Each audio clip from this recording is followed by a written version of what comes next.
سالی کا مطلب کیا ہے یہ دیکھو تو بات دیکھو حل کیسے ہوتی ہے. آدمی کو مسئلہ سمجھ آنا چاہیے.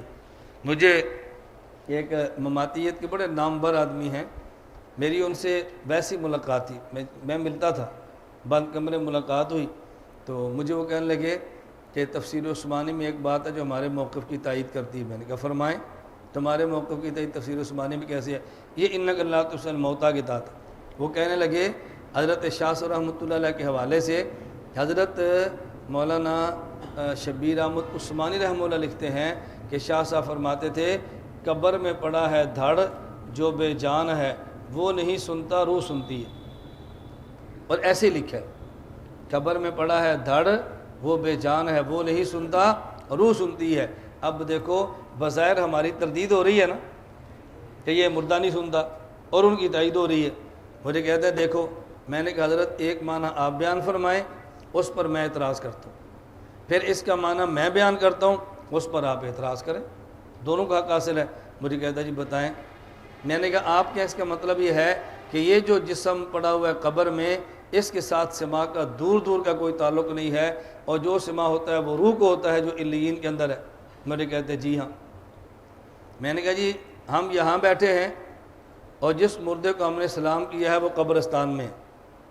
اب مجھے بتائیں اس جگہ اور قبرستان کا علیین کے ساتھ فاصلہ مساوی ہے یا کچھ فرق ہے؟ مساوی ہے یا فرق ہے؟ زور سے گو ذرا. اور اللہ تمہیں سمجھ عطا فرمائے. یہ بلب ہے, ایک بندہ یہاں بیٹھا ہے ایک یہاں بیٹھا ہے, تو دونوں کا بلب کا فاصلہ مساوی ہے یا فرق ہے؟ اب بات سمجھ آئی؟ پر علیین ادھر ہے, اوپر ہے نا, تو آدمی یہاں پر ہو یا قبرستان میں ہو علیین کے فاصلے میں کوئی فرق پڑتا ہے؟ تو میں نے کہا جی ہم یہاں پر ہیں اور جس مردے کو سلام کیا وہ قبرستان میں ہے. تو مجھے بتائیں اس قبرستان کا اور ہمارے اس مقام کا علیین کے ساتھ فاصلہ مساوی ہے یا برابر ہے یا فرق ہے؟ مجھے کہتے ہیں مساوی ہے. تو میں نے کہا پھر قبرستان میں جا کے السلام علیکم یا القبور کہنے کی کیا ضرورت ہے؟ گھر سے منہ اوپر کرو اور کہہ دو السلام علیکم یا القبور. لوگ پوچھے کیوں؟ کوئی جی قبر میں پڑا ہے دھڑ بے جان ہے وہ نہیں سنتا روح سنتی ہے جو اوپر ہے. ہم قبرستان جا کر السلام کیوں کہیں, ہم گھر پہ کہہ لیں گے. تو مجھے پھر بتائیں کہ آپ بریلوی ہیں یا ہم بریلوی ہیں؟ نہیں سمجھ آئی؟ آپ بھیتی ہیں یا ہم بھیتی ہیں؟ بھائی بھیتی تو یہی کہہ رہے ہیں کہ ہر جگہ سے سنتا ہے. تو جب آپ پورے ملک کے کسی بھی کونے میں ہوں تو روح تو فاصلہ تو برابر ہے. تو قبرستان پر جا کے سلام کہنے کی ضرورت نہیں ہے, جہاں سے جی چاہیں السلام علیکم یا ابا جی. لوگ پوچھے کیوں؟ کوئی جی پوری دنیا سے روح سنتی ہے. تو مجھے آپ بتائیں کہ بیتی آپ ہوئے یا ہم ہوئے؟ اب سمجھ آ گئی؟ میں نے کہا جی اس پر میں نے اعتراض کیا, آپ ذرا اس کو صاف کریں. میں معنی بیان کرتا ہوں اپنے مشائخ کا, اس کے اوپر آپ اعتراض کریں. میں ایک بات کہتا ہوں اور بحمد اللہ تعالیٰ بڑے شدر کے ساتھ کہتا ہوں, شرح صدر کے ساتھ, کہ میں اپنے اکابر کے علوم کا ناقل بھی ہوں اور اپنے اکابر کے علوم کا شارح بھی ہوں. یہ جملہ میرا آپ نوٹ فرما لیں, آج نہیں, ہو سکتا ہے میرے مرنے کے بعد تمہیں اس جملے کی قدر آئے کہ میں اپنے اکابر کے علوم کا ناقل بھی ہوں اور اپنے اکابر کے علوم کا شارح بھی ہوں. مشائخ کی مشکل سے مشکل عبارت آئے نا, آپ اس اسٹیج پر رکھ دیں, پھر دیکھیں اس عبارت کی شرح کیسی ہوتی ہے. اللہ ہم سب کو مشائخ کا تعلق نصیب فرمائے. میں نے کہا مولانا میں معنی بیان کرنے لگوں. میرا موقف یہ ہے کہ دنیا میں احوال اصالتاً جسم پر آتے ہیں اور جسم کے واسطے سے روح پر آتے ہیں. جسم کے واسطے سے شربت جسم پیتا ہے اور کہتے ہیں اس کو روح افزا ہے.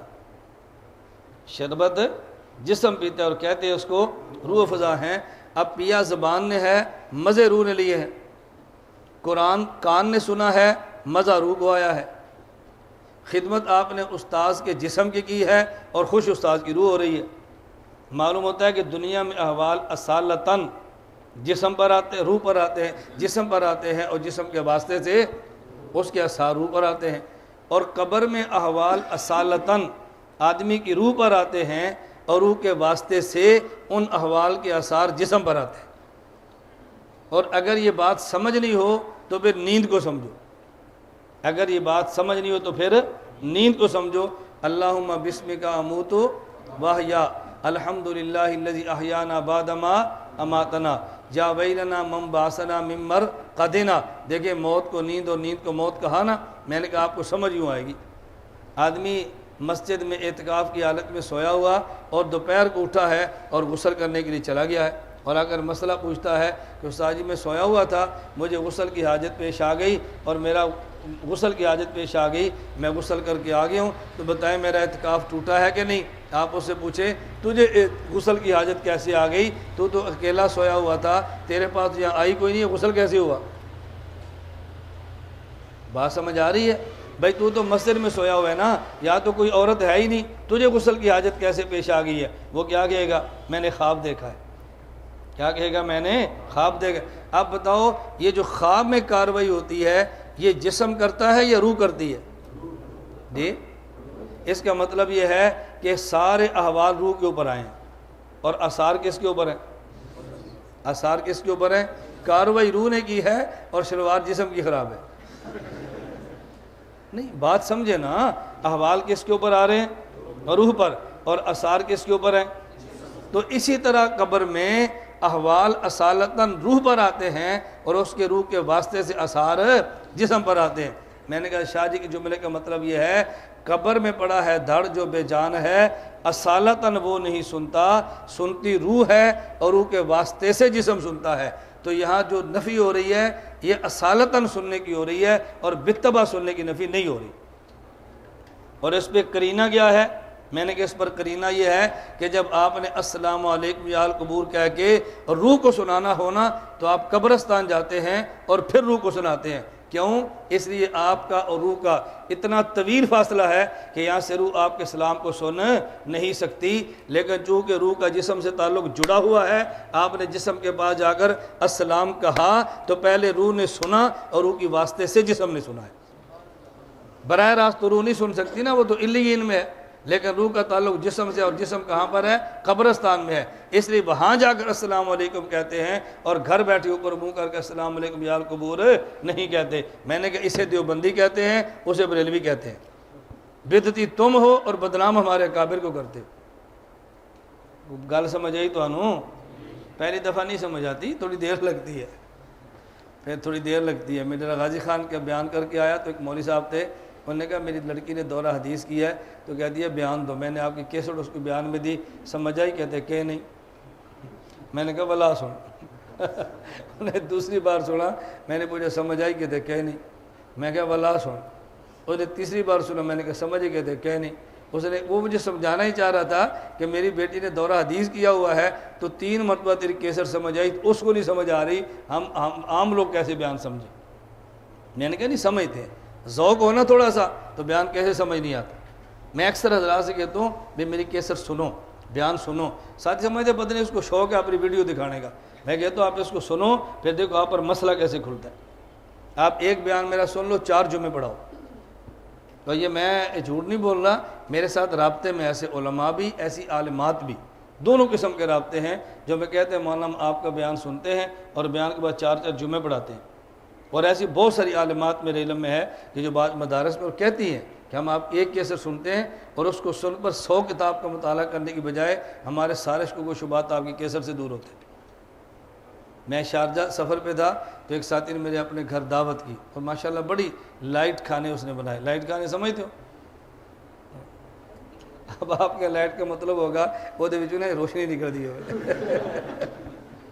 لائٹ کھانے کا مطلب ہوتا ہے ہلکا کھانا۔ اس کا مطلب کیا ہوتا ہے؟ ہلکا، ہلکے پھلکے چاول، اسے لائٹ کھانا کہتے ہیں۔ ابلے ہوئے چاول ہوں، ہلکا سا اس میں گھی ڈالا ہو اور ساتھ اس میں مسر کی دال ہو، اسے کہتے ہیں لائٹ قسم کے۔ یہ جو نا ہلکے پھلکے کھانے، اسے لائٹ کھانے کہتے ہیں۔ میں نے آپ سے کہا تھا نا، شاید آپ کو یاد ہے کہ 3 دن پہلے میں نے کہا ہم پیدا دیہات میں ہوئے ہیں، پڑھے کراچی میں ہیں، کام دنیا میں کی ہے، اس لیے ہمیں تینوں حالات سمجھ آ رہے ہیں، دیہات میں کیسے کام کرنا ہے، کراچی میں کیسے کرنا ہے اور دنیا میں کیسے کرنا ہے۔ جب مجھے یہ بندہ بات کہتا ہے نا جی آپ پنڈی کے حالات کو نہیں سمجھتے، مجھے جملہ سن کر تعجب ہوتا ہے۔ وہ سمجھتے ہیں کہ دیہاتی ہے اور ہم پنڈی والے شہری ہیں، یہ نہیں سمجھتا۔ میں اسلام آباد سے 4 سال سے سیمینار کر رہا ہوں تو میں اسلام آباد کے حالات نہیں سمجھتا تو پھر میرا سیمینار کامیاب کیوں ہوتا ہے؟ وہ بات سمجھ آ رہی ہے؟ 4 لاکھ اس کا خرچ ہوتا ہے، وہ بھی جمع ہو جاتا ہے، سامعین بھی ہمیں مل جاتے ہیں اور پھر بھی ہمیں سمجھاتے ہیں تو اسلام آباد کے حالات نہیں سمجھتا۔ میں نے کہا جی جو آپ سمجھتے ہیں آپ اپنی کارگزاری سنا دیں، میں نہیں سمجھتا، میں اپنی کارگزاری سنا دیتا ہوں۔ اللہ میں بات سمجھنے کی توفیق دے۔ خیر ساتھی تھا، جماعت کا ساتھی تھا، گھر لے گیا، کھانا کھایا تو مجھے اس نے بڑا جملہ کہا، آدمی کو اپنی کارگزاری سن پہ طبی طور پہ خوشی ہوتی ہے۔ اس نے کہا مولانا آپ ہمارے گھر تشریف لائے ہیں، ہمارے گھر آنے پر مجھ سے زیادہ میرے گھر والے خوش ہیں۔ میں نے کہا وجہ؟ اس نے کہا میری گھر والی اس پورے فلائٹ میں کام کرتی ہے، عورتیں آتی ہیں، بیان کرتی ہے، مسئلے سمجھاتی ہے، جو شکوک و شبہات اس کو پیدا ہوتے ہیں نا، وہ نیٹ سے آپ کی CD ڈاؤن لوڈ کرتی ہے، اس کو سنتی ہے، اس سے جوابات لکھتی ہے، پھر خواتین کو جواب دیتی ہے۔ وہ کہتی ہے میں اتنی خوش ہوں نا کہ جس کے بیانات سے میں نے پورے فلائٹ کو سنبھال رکھا ہے، آج وہ کھانا کھانے کے لیے ہمارے گھر آئے ہیں۔ اس کی آپ کو نہ سمجھ آنی ہے نہ قدر آنی ہے۔ آپ نے یہ سوچنا زنانی نے دعوت کی تھی، وہ جو دماغ میں جب تک وہ مال بھرا ہوا نکلتا نہیں ہے، یہ بات آپ کو سمجھ نہیں آنی۔ میں مذاق نہیں کرتا، میں فطری بات کہتا ہوں، آپ کو سمجھ نہیں آنی۔ میں جب کسی مسئلے کارگزار میں 2 خواتین کو لاؤں گا نا تو آڑا میٹر ہی پٹھا پھرنا شروع ہو جانا۔ اب اس الٹے میٹر کو ہم اتنی جلدی تو سیدھا نہیں کر سکتے نا۔ خیر میں گزارش کر رہا تھا، مسئلہ ذہن میں آ گیا۔ غیر مقلد کہتے ہیں کہ ہاتھ کہاں باندھیں، اور ہم کیا کہتے ہیں؟ ہاتھ کہاں باندھیں اور کیسے باندھیں۔ اب کہاں باندھے پر ہمارے دلائل ہیں، وہ تھوڑے سے سماعت فرما لیں۔ نمبر 1 قرآن کریم میں ہے انا اعطیناک الکوثر فصلی لربک وانحر۔ یہ ونحر کا معنی کیا ہے؟ حضرت علی رضی اللہ عنہ فرماتے ہیں وضع الیمنی علی الیسری تحت السرہ، وضع الیمنی علی الیسری تحت السرہ، دائیں ہاتھ کو بائیں ہاتھ پر ناف کے نیچے باندھنا، یہ ونحر کا معنی ہے۔ فصلی لربک، نماز پڑھ اور ہاتھ ناف کے نیچے باندھ، یہ کس کی تفسیر ہے؟ حضرت علی رضی اللہ عنہ کی۔ اور جب تفسیر صحابی کرے نا تو اس کا اصول بیان کیا گیا امام حاکم نے، فَإِنَّ تَفْسِيرَ الصَّحَابِيِّ الَّذِي شَهِدَ الْوَحْيَ وَالتَّنزِيلَ فَإِنَّهُ حَدِيثٌ مُسْنَدٌ، فَإِنَّهُ حَدِيثٌ مُسْنَدٌ۔ جب صحابی کسی آیت کی تفسیر کرے وہ تفسیر نہیں ہوتی، حدیث مسند ہوتی ہے، کیونکہ صحابی کی اپنی رائے نہیں ہوتی، وہ نبوت کے علوم ہوتے ہیں جو صحابی کی زبان سے نکل رہے ہوتے ہیں، اس کو حدیث مسند کہتے ہیں۔ آ گیا؟ اس پر اعتراض اس کا جواب لکھا ہوا ہے۔ جواب کے اعتراض کیا ہے کہ ابن عبد البر نے التمہید میں یہ تفسیر نقل کی ہے، اور نقل کس سے کی ہے؟ محدث ابو بکر الاسرم سے۔ ان میں اور ان میں 100 سال کا فرق ہے۔ 100 سال کا فرق کیسے ہے؟ امام ابن عبد البر کی ولادت ہے 370 ہجری، کب؟ 370 ہجری، اور امام ابو بکر الاسرم کی وفات ہے 273 ہجری۔ تو دیکھو 273 اور 370، 98 سال کا فرق بنتا ہے نا، تو 100 سال کا فرق ہے۔ ان کی روایت کیسی ہوگی؟ تو سند متصل ہی نہیں ہے۔ اس کا آسان جواب یہ ہے انہوں نے ان سے روایت سن کر نہیں لکھی بلکہ ان کی کتاب سے نقل کی ہے۔ کیسے نقل کی ہے؟ کتاب سے۔ جیسے ہم کوئی حدیث پیش کریں اور امام بخاری سے پیش کریں، کوئی بندہ کہے جن کی سند میں اتصال ہی نہیں ہے، دیکھو امام بخاری رحمۃ اللہ علیہ، او کتنی پرانی بات ہے، اور یہ آج کے لوگ ہیں۔ ہم کہتے ہیں ہم نے امام بخاری سے سننے کی بات نہیں کی، ہم نے امام بخاری سے کتاب کی بات کی ہے۔ یہ ایک جواب ہے۔ دوسرا بھی لکھا ہوا ہے، آپ اس کو دیکھ لینا۔ احادیث مرفوعہ، حضرت وائل بن حجر رضی اللہ عنہ فرماتے ہیں رأیت النبی صلی اللہ علیہ وسلم وضع یمینہ علی شمالی فی الصلاۃ تحت السرہ، میں نے نبی کریم صلی اللہ علیہ وسلم کو دیکھا آپ نے دائیں ہاتھ کو بائیں ہاتھ پر نماز میں ناف کے نیچے باندھا۔ مصنف ابن ابی شیبہ، اور حدیث باب وضع الیمین علی الشمال۔ اور یہ مصنف ابن ابی شیبہ کون سی کتاب ہے؟ حضرت امام بخاری کے استاد ہیں ابو بکر ابن ابی شیبہ، ان کی کتاب ہے مصنف ابن ابی شیبہ، جو 22 جلدوں میں مدینہ منورہ سے چھپ چکی ہے۔ یہ بات میں کیوں کہہ رہا ہوں؟ جب آپ نے عوام کو حوالہ دینا ہے نا تو یہ 2 باتیں ساتھ ضرور کہنی ہیں، یہ 2 باتیں ساتھ ضرور کہنی ہیں کہ مصنف ابن ابی شیبہ امام بخاری کے استاد ابو بکر ابن ابی شیبہ کی کتاب ہے، اور 22 جلدوں سے مدینہ منورہ سے چھپی ہے۔ یہ جب بات کہیں گے نا، اب عوام کے ذہن میں حوالے کی حیثیت آ جائے گی کہ اس نے حوالہ کتنا مضبوط دیا ہے۔ اب عوام سے اگلی بات کہو، اگر کوئی بندہ بخاری کی بات کرے تو آپ مانتے ہو، اور ہم بخاری کے استاذ کی بات کریں تو کیوں نہیں مانتے؟ اگلی بات کہہ سکتے ہیں نا، یہ تھوڑی سی بات ان کو سمجھائیں۔ اس پر اعتراض لکھا ہوا ہے، جواب بھی لکھا ہے کہ اس میں تحت سرہ کا لفظ مدرج ہے۔ مدرج کا معنی اس کتاب کے اندر ہے نہیں، احناف نے داخل کیا ہے۔ ہم نے کئی حوالے پیش کر دیے ہیں کہ یہ مدرج نہیں ہے بلکہ کتاب فلاں فلاں نسخے کے اندر یہ حوالہ، یہ لفظ موجود ہے۔ حدیث نمبر 2، حضرت علی رضی اللہ عنہ فرماتے ہیں ثلاث من اخلاق الانبیاء صلوات اللہ وسلامہ علیہم، انبیاء کے اوصاف میں سے 3 وصف ہیں۔ نمبر 1 تعجیل الافطار، روزہ جلدی کھولنا، و تاخیر السحور، اور دیر سے سحری کھانا، ووضع الکف علی الکف تحت السرہ، اور ہاتھ کو ہاتھ کے اوپر باندھنا ناف کے نیچے۔ مسند زید ابن علی کی روایت ہے، مسند الامام زید اسے کہتے ہیں، مسند الامام زید، مسند زید ابن علی کی روایت ہے۔ اب اس میں صرف آپ کے ذہن میں بات آئے گی کہ دیکھو آپ نے اس کو حدیث مرفوع میں نقل کیا، حالانکہ حضرت علی رضی اللہ تعالیٰ عنہ کا جملہ ہے، اس کے جواب کے لیے آگے تشریح کی ہے۔ اگلا پہلے جملہ پڑھ لیں۔ حضرت علی رضی اللہ عنہ فرماتے ہیں من سنت الصلاۃ وضع الایدی علی الایدی تحت السرر، مصنف ابن ابی شیبہ، نماز کی سنت میں سے یہ ہے ہاتھوں کو ہاتھوں پر باندھنا ناف کے نیچے۔ اب مرفوع حدیث کیسے بنتی ہے؟ یہ تو حضرت علی کا جملہ ہے، یہ اس کے لیے حوالے پیش کر دیے ہیں۔ نمبر 1 النکت علی کتاب ابن صلاح، ہاکذا قول صحابی رضی اللہ تعالیٰ عنہ من السنت کذا فالاصح انہ مرفوع، جب صحابی کہتے ہیں نا من السنت کذا، اس کا معنی ہوتا ہے کہ یہ حدیث مرفوع ہے۔ امام شافعی رحمہ اللہ فرماتے ہیں وصحاب النبی صلی اللہ علیہ وسلم لا یقولون بالسنت والحق الا لسنت رسول اللہ صلی اللہ علیہ وسلم۔ حضرت علی رضی اللہ عنہ وقول علی رضی اللہ تعالیٰ عنہ ان من السنت ھذا لفظ يدخل في المرفوع عندهم، یہ حدیث مرفوع کا حصہ ہے۔ کیوں؟ وَاعْلَمْ أَنَّ الصَّحَابِيَّ اذا اطلق اسم السنت فالمراد به سنت النبی صلی اللہ علیہ وسلم۔ علامہ عینی فرماتے ہیں، اس لیے علامہ عینی نقل فرماتے ہیں کہ جب صحابی کہے نا سنت ہے، اس مراد رسول اللہ صلی اللہ علیہ وسلم کی سنت ہوتی ہے۔ آگے پھر اس پر اعتراض کیا ہے کہ غیر مقلد کہتے ہیں حدیث ضعیف ہے۔ ضعیف ہونے کی وجہ اس میں راوی عبد الرحمن بن اسحاق الکوفی ہے، اور چونکہ راوی ضعیف ہے تو روایت بھی ضعیف ہے۔ اس کے ذہن میں جواب ہے نا، میں نے آپ کو جوابات دیے تھے، بنیادی جواب نقل کر دیا ہے۔ المجتہد اذا استدل بحدیث کان تصحیحا لہ، اصول حدیث کا اصول یہ ہے اگر کسی حدیث سے مجتہد استدلال کرے تو وہ اس حدیث کے صحیح ہونے کی دلیل ہوتی ہے، اس لیے اس کو ضعیف نہیں کہہ سکتے بلکہ اس کو صحیح کہیں گے۔ یہ التحریر میں ابن حمام نے اصول نقل کیا ہے۔ اور دوسرا جواب کیا ہے کہ جب اس حدیث کو بہت سارے محدثین نے صحیح کہا، مشہور غیر مقلد مولوی زبیر نذیر کہتا ہے کسی روایت کی تصحیح اور تحسین اس کے ہر راوی کی توثیق ہوتی ہے۔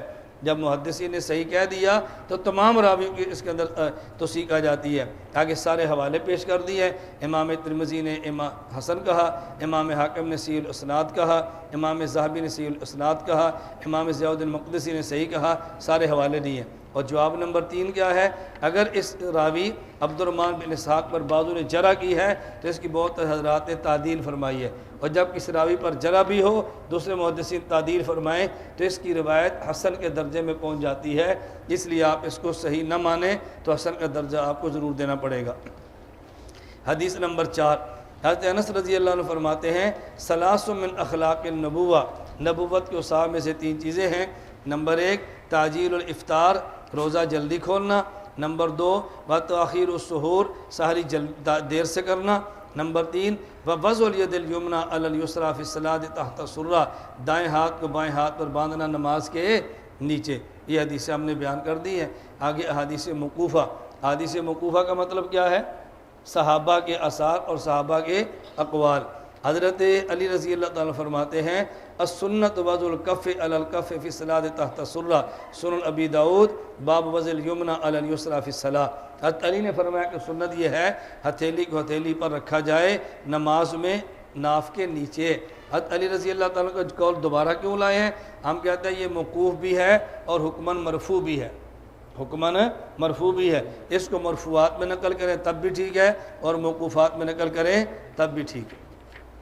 اس طرح ابو ہریرہ رضی اللہ تعالیٰ عنہ سے بھی فتویٰ موجود ہے اخذ الاکف علی الاکف فی الصلاۃ تحت السرہ، سنن ابی داؤد اور التمہید ابن عبد البر۔ حدیث مقطوعہ، مقطوعہ سے مراد کیا ہے؟ تابعی کا قول یا تابعی کا اثر ہو۔ انہ ابراہیم نخعی کے بارے میں ہے انہ کان یضع ید الیمنی علی ید الیسری تحت السرہ، کتاب الاثار بروایت امام محمد اور مصنف ابن ابی شیبہ۔ حضرت ابراہیم نخعی رحمۃ اللہ علیہ بڑے بلند پائے تابعی ہے، تو ان کا معمول یہ تھا دائیں ہاتھ کو بائیں ہاتھ پر ناف کے نیچے باندھا کرتے تھے۔ اسی طرح مجتہدین کا بھی آگے عمل بتا دیا کہ فلاں فلاں مجتہد اس بات کا قائل تھا۔